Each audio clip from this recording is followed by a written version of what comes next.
First pitch to the right-handed hitter, and it misses down and away for a ball.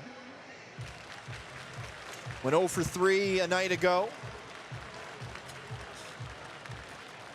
He's hit 12 total home runs this season between Lakeland and West Michigan. The 1-0. Driven out to left field. Velazquez moving back. He looks up. He leaps and he makes the catch. Johnny Peck will take the unfortunate stroll back to second. And what a catch by Velazquez to save the tie ball game here for the Captains. Velazquez timed that perfectly out in left field.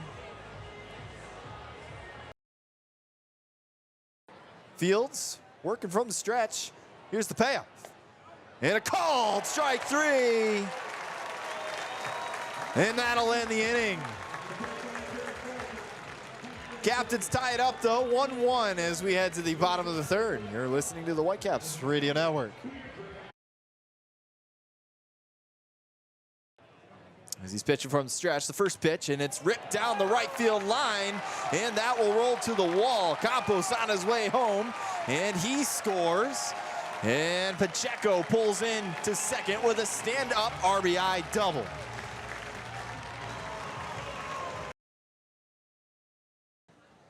O'Brien trying to escape this jam. This would be a huge win for him. Here's the 1-0. A line drive out to right field. Comer moving back at the track and off the bottom of the fence in right field. Hain is in. Chang is in. And Rosman will also score. And that's a bases clearing double for Daniel Jackson. And it'll make it 6-0 Pit Spitters here in the top of the fourth. And Daniel Jackson missing his first home run on the season by about 3 feet. But that is the hit that you've been looking for. That is his third double of this series to rip this ball game wide open. Bottom of the 6th inning, Seth Gurr back out there, and why not? Sitting at 71 pitches, 3 hits, 1 walk, 2 strikeouts. Has been somebody that the Chinooks have just not been able to figure out very well tonight. Just 3 hits, 2 of them by the same guy. Here's the first pitch to Dominic Kabler, and it's grounded to second base. Trent Reed will backhand it and throw it on to first for out number 1.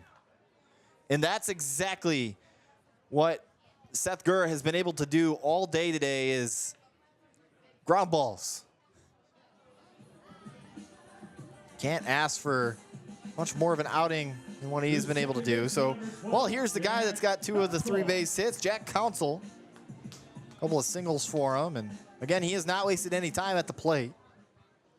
First pitch. And we'll skip it to the dirt and go to the backstop. Well, here at Capco Park, it's one of my favorite places that we've gone to in my 2 years here with the Pit Spitters, and it's got a little bit more connection to it.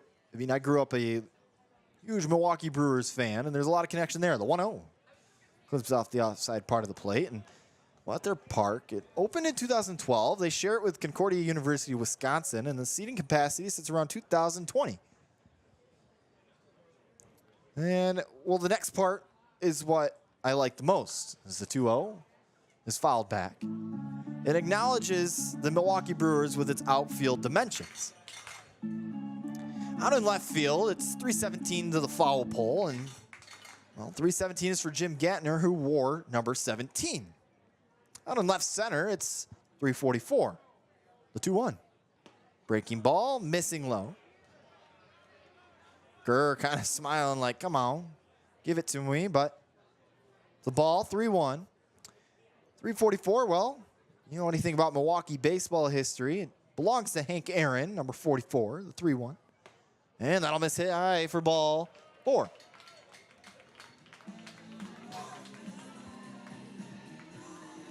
So 1 on, 1 out for Joey Narrett, as he's 0 for 2 today.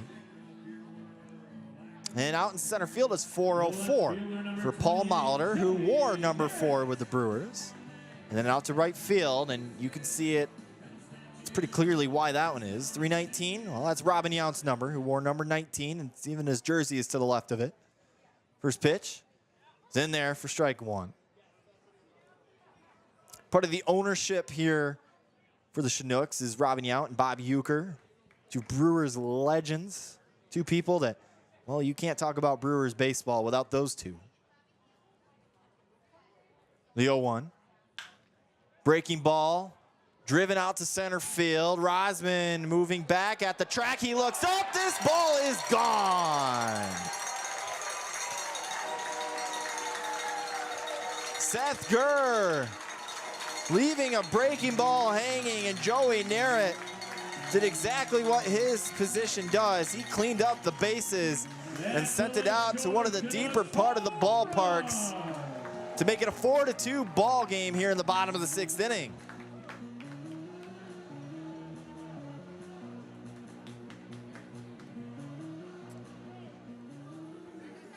He did not miss any part of that. Rosman kept making it look like he was going to make a play, but that wall a little too tall for him. So here's Ty Wisdom. As the first pitch misses up and out. Seth Gurr was pretty spotless up to that point. And we'll see if the Chinooks can continue a rally here. Here's the 1-0. That pitch missing low of the zone. Gurr, I think, a little confused as to why that wasn't a strike.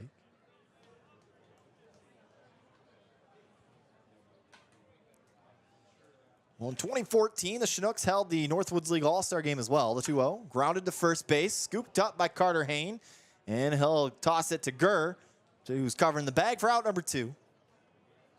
Back to your regularly scheduled programming, says Seth Gurr. So here's Billy Scaldaferi.